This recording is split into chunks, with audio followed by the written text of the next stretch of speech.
had the tort of trespass to land probably 700 or 800 years ago, and yet we're still reformulating it and trying to get it just right. There's some really tricky issues even hundreds of years later as to how you precisely state the terms of the tort. We'll also be covering the most familiar and important defense to trespass to land, which is consent or permission, because of course half the time when you're on someone else's property, you're entitled to be because they've said it's fine, come on in.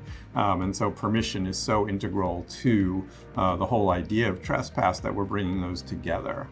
It's very important to note that the provisions on property torts will do double duty as provisions of the third restatement of torts. This is interesting because in the second restatement of torts, these topics were with the torts people. People should care about and do care about both property law and tort law, and I'm writing at the intersection of the two, and it's not a surprise. In our society, who owns what is a pretty basic and pretty important question.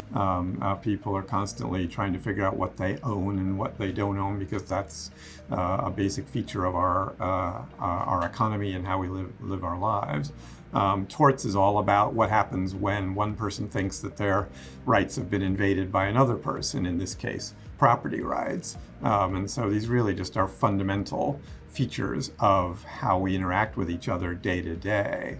The restatement, if all goes well, will help people understand better, particularly lawyers and judges, understand more clearly what their rights are, what their obligations are, and create hopefully a bit more uniformity across the different states, and generally leave us in a slightly better position than we were in before.